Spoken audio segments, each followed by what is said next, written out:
Greetings, every people. This is your cult of personality here, ToonKritic's name, Toon's name of my game, and welcome back to Tooned In, where I sell to you 5 reasons why you should watch this show. I have always admired the horror supernatural genre. My mom showed me a lot of horror movies, ranging from Nightmare on Elm Street, to Friday the 13th, to Saw, to Child's Play, to The Conjuring.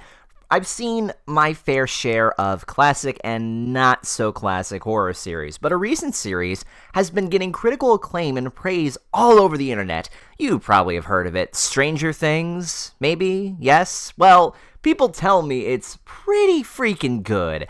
It's like if Stephen King wrote Gravity Falls, they say. It's better than most modern horror series. It's a true return to supernatural mystery that we often have missed. Those are very bold claims from fans, and I have to wonder, does it live up to the hype? Let's find out.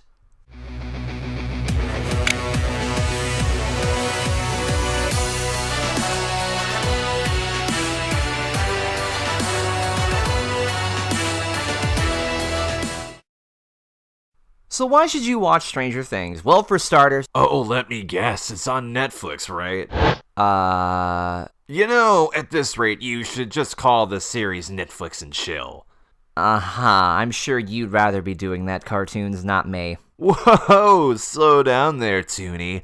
That's not till Saturday. Wait, what? Get out of here. Secondly, the kid actors are amazing. That's something you really don't hear much of today. Kid actors are really hit and miss. Sometimes you'll get really good ones, and sometimes you'll get really bad ones that sound like they're just reading off a script and have literally no idea what's going on, other than they're just reading words off of a script, not putting any emotion into it. It really bugs me. But in Stranger Things, that's not a thing. The actors that they have for Mike, Dustin, and Lucas, they form a super tight unit. They almost seem like a little family. It really amazes me to see how they really interact and bounce off of one another. It's realistic, I think. If you think about it, these are just, a bunch of kids playing Dungeons and Dragons. They remind me a lot of the Goonies, actually, when you think about it. Maybe that's what they were going for, since this series pays a lot of homage to a lot of 80s movies and so on and so forth. They each have their own things going on for them, and they're mature, yet still innocent in a way. Third, we have Millie Bobby Brown, who plays, let's be real here, the real star of Stranger Things, Eleven. I was so entranced by Eleven as a character. She barely says anything.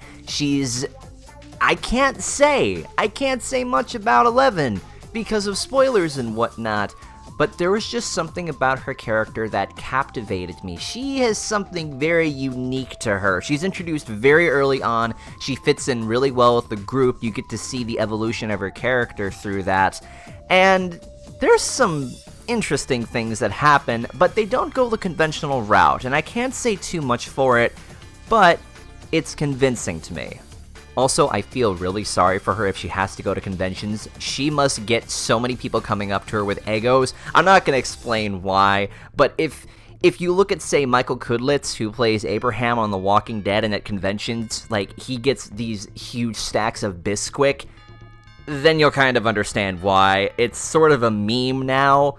I wasn't on board with it. I'm still kinda am not, but hey, fans like to pick up on stuff, and I'm sure maybe Millie Bobby Brown will pick up on this at some point.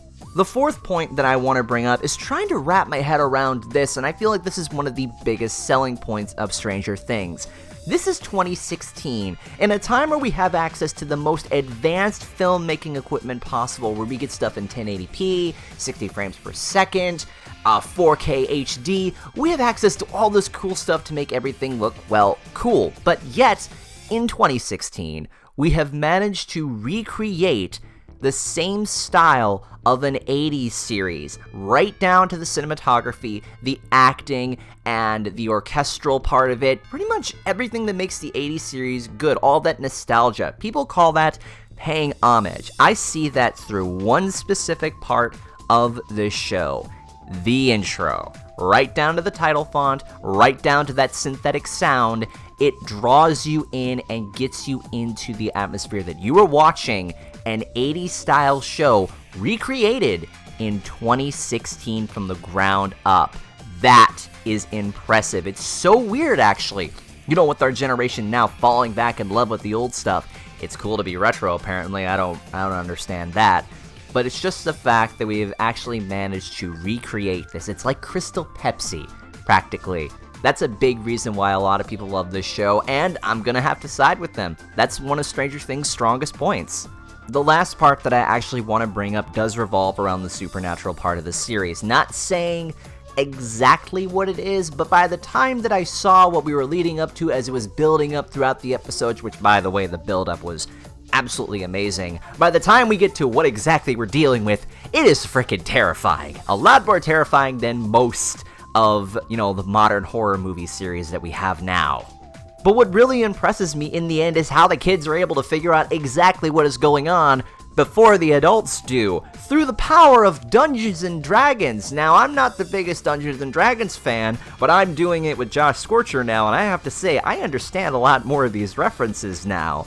These kids, they're just simple kids who are in a D&D group in their parents' basement, yet through the power of Dungeons and Dragons metaphors, they're able to figure out stuff like parallel dimensions, which, as they call it, the Upside Down.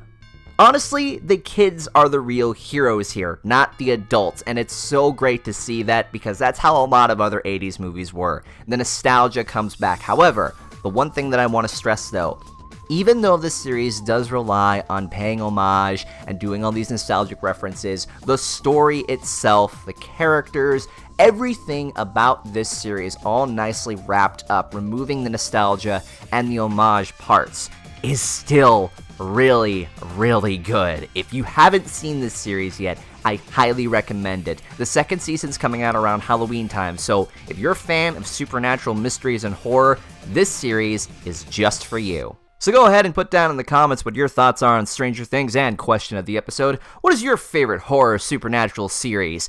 With that being said, I am the Toon Critic, keeping you totally tuned for your entertainment. Thanks for watching, and stay awesome.